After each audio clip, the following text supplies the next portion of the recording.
जय जिनेन्द्र।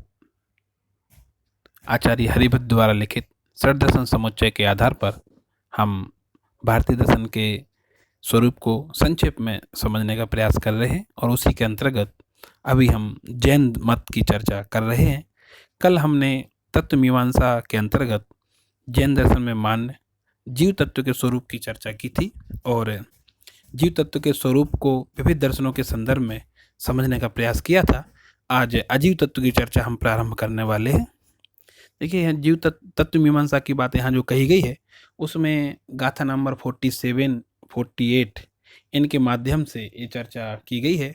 इसमें कहा गया है जीवा जीवौ तथा पुण्यम पापाश्रव संभ्रव बंधो विनिर्जरा मोक्षो नव तत्वानि तन्मते। यानी जैन मत में जीव अजीव आश्रव बंध पुण्य पाप संबर निर्जरा मोक्ष इन 9 तत्व माने गए हैं और 9 तत्वों के साथ ही प्रथम जीव तत्व की चर्चा कल हमने की थी। अभी वर्तमान में अजीव तत्व की चर्चा हम प्रारंभ करने वाले हैं।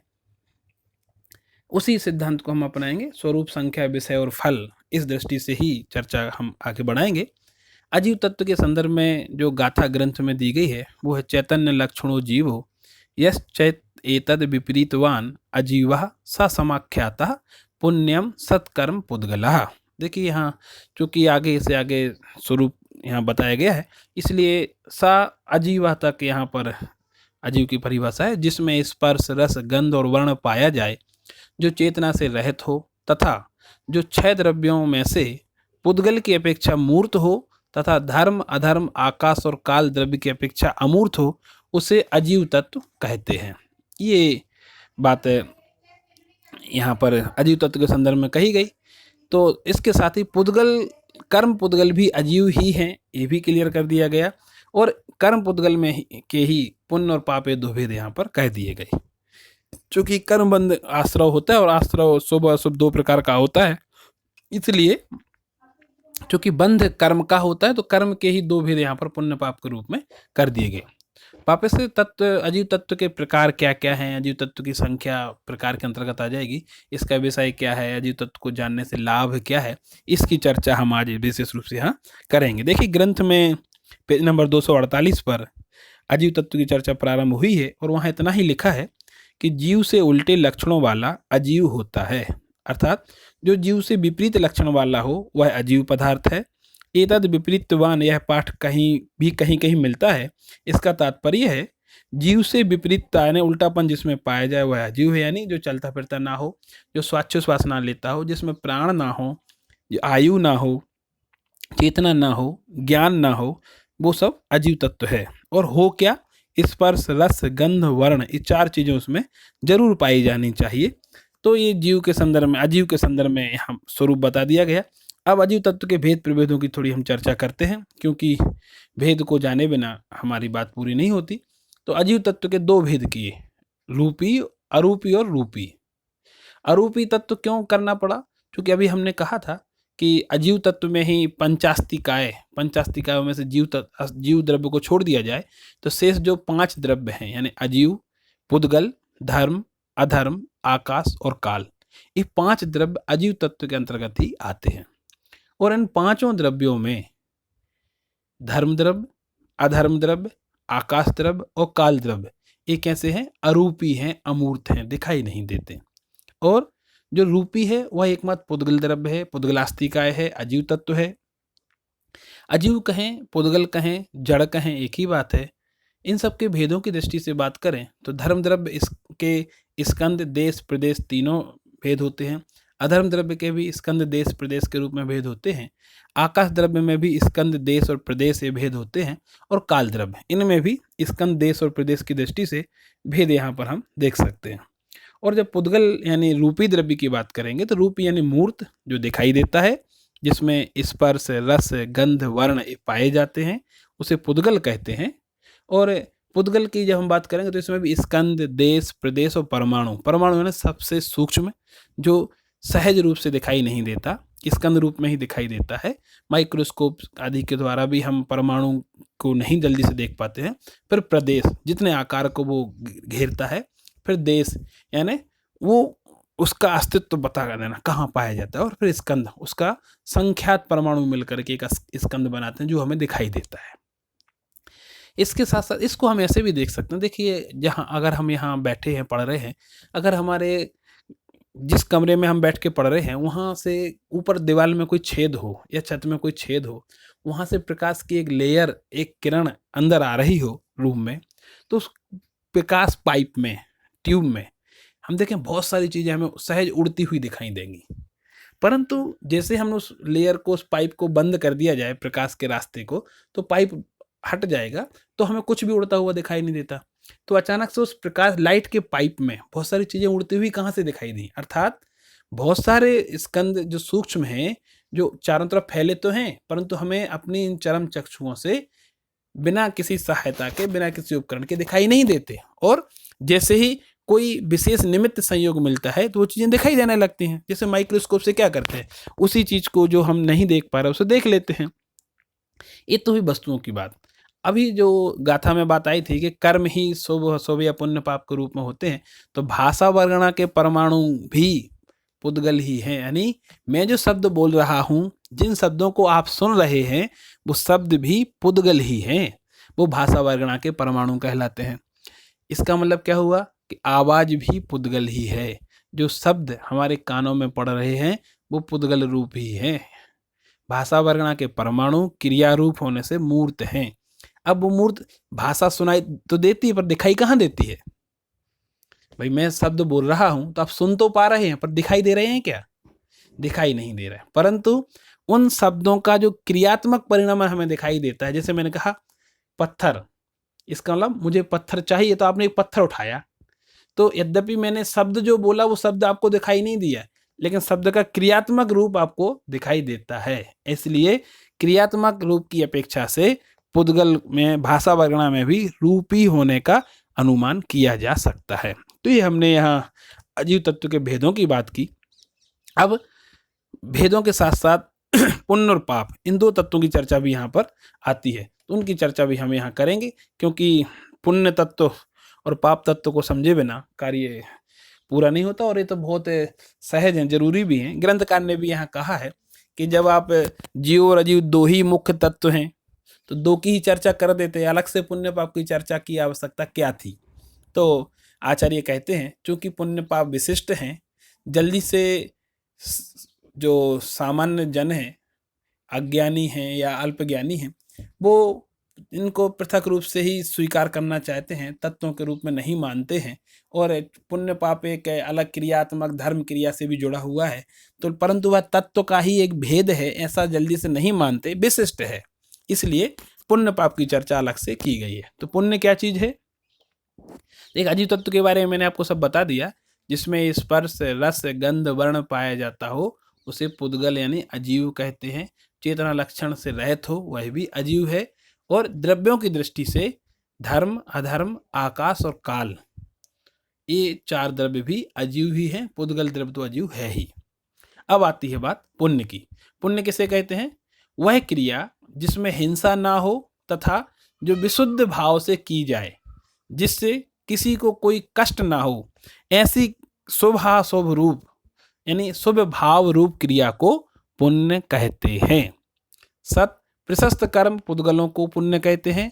तीर्थंकर, चक्रवर्ती, स्वर्ग आदि प्रशस्त पदों को प्राप्त कराने वाले कर्म पुण्य कर्म कहलाते हैं। या हम जो भी कहें, शुभ रूप प्रवृत्तियां जितनी भी हैं वो पुण्य रूप है।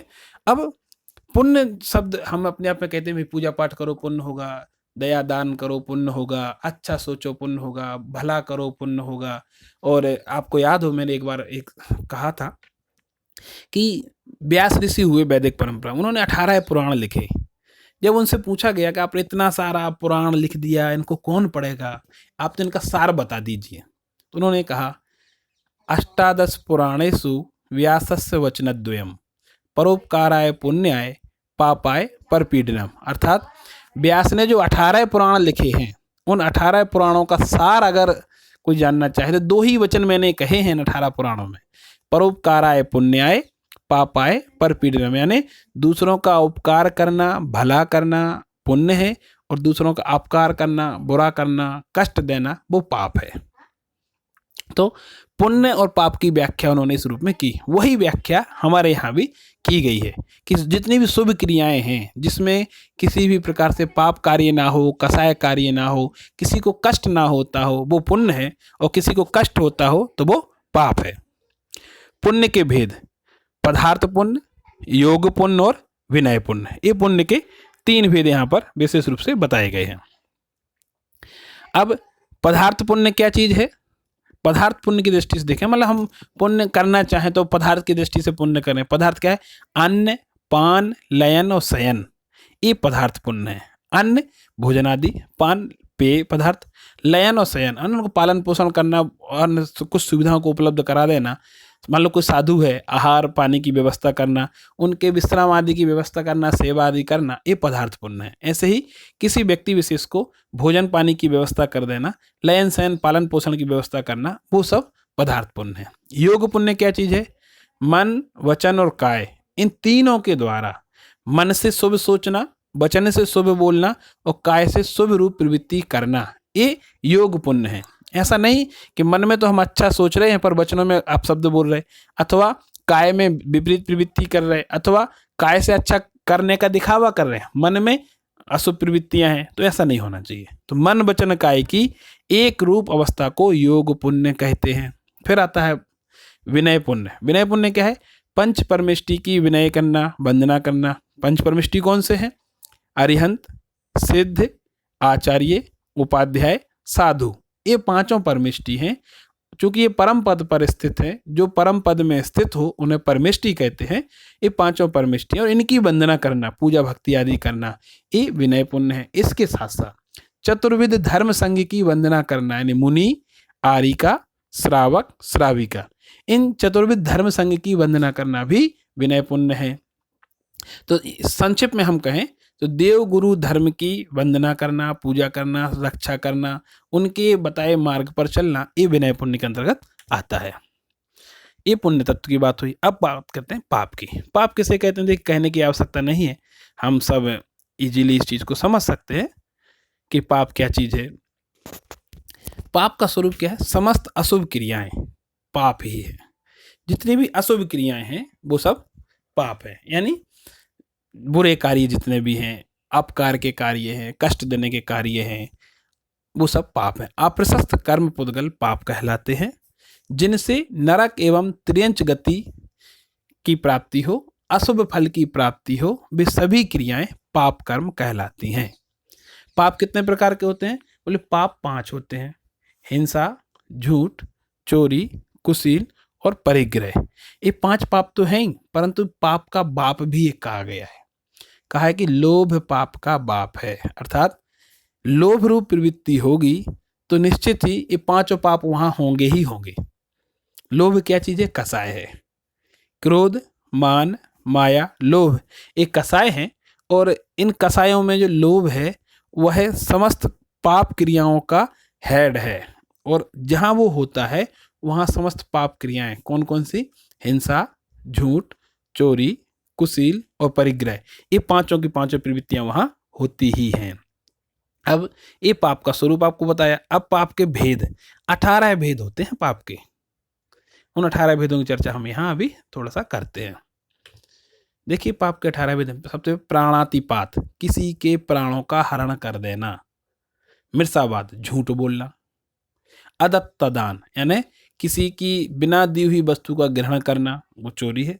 मैथुन, अपनी विवाहित स्त्री के अतिरिक्त अन्य किसी भी स्त्री के प्रति मन में दुर्व्यवहार लाना, बलात्कार की भावना लाना, वो मैथुन। और परिग्रह, आवश्यकता से अधिक वस्तुओं का संग्रह करना, वो परिग्रह। इसमें से पहला हिंसा है, यानी किसी जीव को मारना, सताना या दुख देना, उसका नाम हिंसा है। झूठ, जैसा देखा, जाना, सुना वैसा ना कह के अन्यथा करना, कहना, विपरीत कहना, वो झूठ है। चोरी, किसी की पड़ी हुई, भूली हुई, रखी हुई वस्तु को बिना उसकी आज्ञा के उठा लेना अथवा उठा करके किसी और को दे देना, वो सब चोरी है। जैसे मान लीजिए मुझे रास्ते में 1000 का 2000 का नोट मिला, 1000 का तो अब चलता नहीं है, 2000 का नोट मिल गया। अब मैंने उठा तो लिया, अब मुझे लगा नहीं तो ये तो चोरी हो गई, पाप कर दिया मैंने, क्या करूं? ऐसा करता हूं, पास में मंदिर है, मंदिर की गुल्लक में डाल देता हूं, अथवा किसी जरूरतमंद को दे देता हूं। अब बताइए, मैंने गुल्लक में वो नोट डाला तो दान है कि पाप है, चोरी है, या किसी ज़रूरतमंद को दे दिया तो वो चोरी है कि पाप है, दान है कि पाप है? दूर से तो देखने में लगेगा दान है, क्योंकि मैंने किसी को दिया है या गुल्लक में डाला। परंतु यथार्थ में तो चूंकि दान आपकी स्वयं की वस्तु का दिया जाता है, पराई जिस पे आपका अधिकार नहीं है उसका आप दान नहीं दे सकते, क्योंकि वो आपको मिला हुआ था नोट और उस पे आपका अधिकार नहीं था, इसलिए आप उसका दान नहीं दे सकते। आपने उठाया और फिर आपको लगा कि ये तो गलत हो गया, तो आपने किसी को दे दिया अथवा कहीं दान में दे दिया, गुल्लक में डाल दिया, परंतु वह चोरी रूप कार्य ही है। ऐसे ही मैथुन और परिग्रह, परिग्रह में भी देख लें, आवश्यकता से, आवश्यकता की परिभाषा क्या है? आवश्यकता से अधिक वस्तुओं का संग्रह करना, उसका नाम परिग्रह है। और आवश्यकता क्या चीज है? आज के इस कोविड-19 के और लॉकडाउन 3 के टाइम पीरियड में हम विशेष रूप से इस चीज को समझ सकते हैं कि आवश्यकता क्या चीज है। आज का जो समय चल रहा है, लगभग लॉकडाउन 3 का 8वां 7वां 8वां दिन चल रहा है, और इस परिदृश्य में आवश्यकता किस चीज की है? रोजगार की, रोजगार के पहले भी भोजन की।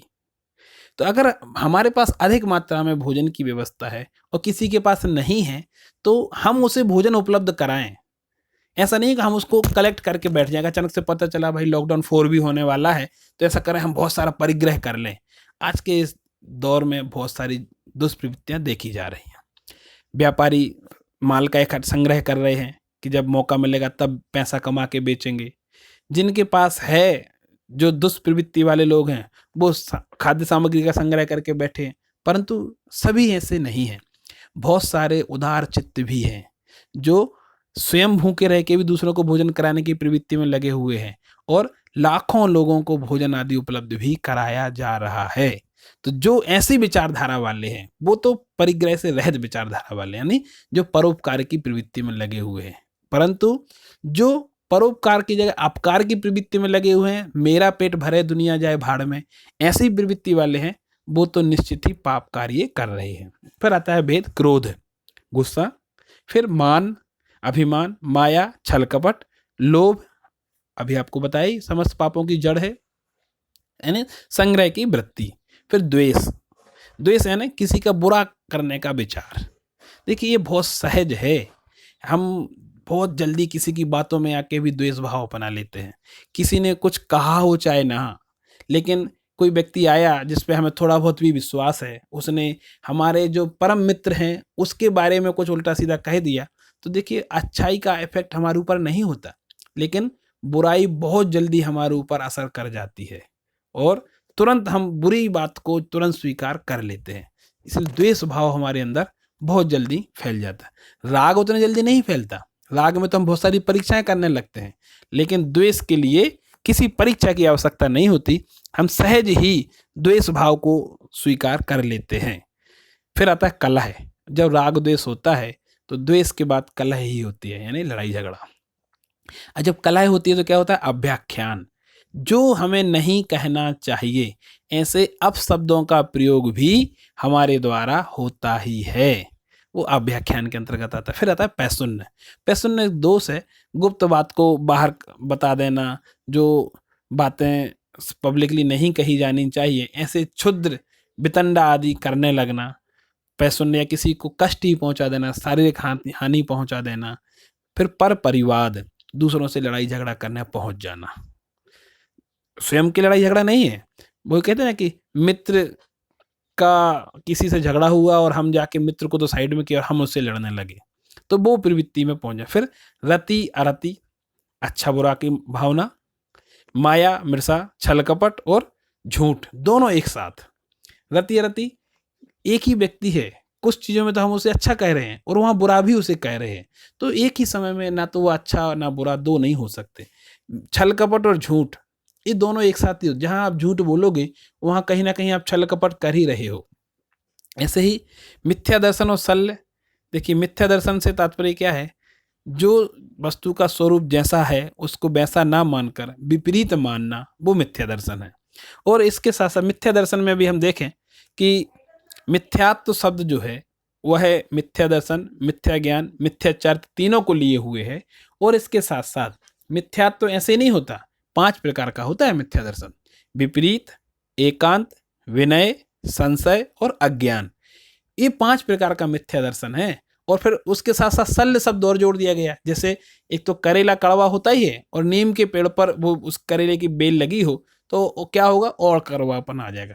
जैसे बंदर को, एक तो बंदर है तो वैसे ही बहुत ज़्यादा मनमौजी है या उच्छृंखल है, और उसे शराब पिला दी जाए तो और ज़्यादा उच्छृंखल हो जाएगा। ऐसे ही मिथ्यात्वी तो है जीव, मिथ्यात्वी के साथ साथ माया, मिथ्या और निदान, इनमें से कोई एक शल्य और उसके साथ जुड़ जाए तो क्या होगा, बहुत अधिक पाप कार्यों में वह जीव लग जाएगा। ये 18 भेद पाप के यहाँ बताए गए। अब इसके साथ साथ पाप के 18 भेदों को हम अगर डिवाइड करना चाहें तो अव्रत पाप, कसाय पाप, वाक पाप और मनः पाप, इन 4 भागों में बांट भी सकते हैं।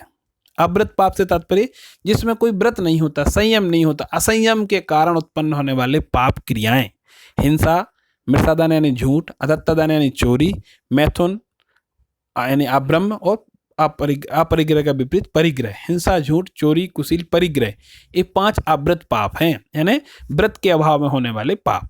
फिर है कसाय पाप, क्रोध, मान, माया, लोभ, राग और द्वेष। ये 6 चीजें जो हैं वो कसाय रूप पाप है। फिर वाक पाप, वचन के द्वारा जो हमसे पाप होता है, ये दोनों ऊपर के काय रूप पाप है। वचन पाप क्या है, कलह करना, अभ्याख्यान करना, पैशून्य करना और पर परिवाद करना, ये वचन के द्वारा होने वाले पाप हैं। फिर मनः पाप, मन से क्या होता है, रति अरति, अच्छा बुरा विचार करना, छल कपट और झूठ का कॉम्बिनेशन, हम कहते हैं प्लानिंग से उसे हराएंगे, वो प्लानिंग करते रहना, प्लानिंग सफल हो या ना हो, हम मन में बहुत सारी दुष्प्रवृत्तियां सोचते ही रहते हैं। कहीं कोई झगड़ा हुआ, कहीं कोई बम विस्फोट हुआ, कोई घटना हुई, हम तुरंत मन में ले जाते हैं, ये पाकिस्तान वाले तो बहुत ही निकृष्ट हैं, ये तो समाप्ति हो जाना चाहिए। हमारे करने से होगा कुछ नहीं, लेकिन मन में तो उसी समय ऐसा दुर्व्यवहार करने की भावना, ऐसा दुष्चरित्र करने की भावना, ऐसा निरीह कार्य करने की, निकृष्ट कार्य करने के विचार तो मन में आ ही जाते हैं। फिर मिथ्या दर्शन और शल्य भी मन में ही है। इस प्रकार से 18 भेदों को हम इस रूप में बांट भी सकते हैं। यानी पाप की चर्चा आज हमने की, पुण्य की चर्चा की और अजीव तत्व की चर्चा की। इस प्रकार से अब तक हमने तत्व मीमांसा के अंतर्गत जीव तत्व, उसका स्वरूप, भेद प्रभेद, अजीव तत्व, उसका स्वरूप, भेद प्रभेद, पाप और पुण्य, इन की चर्चा की है। यानी 4 पदार्थों की चर्चा अब तक हमने कर ली। आगे चर्चा अपन करेंगे। आप थोड़ा सा कोशिश करें, ग्रंथ का अध्ययन प्रारंभ रखें, चूँकि लगभग 250 पेज का वर्णन हम कर चुके हैं और इसमें विषय वस्तु आगे से आगे बढ़ती जा रही है।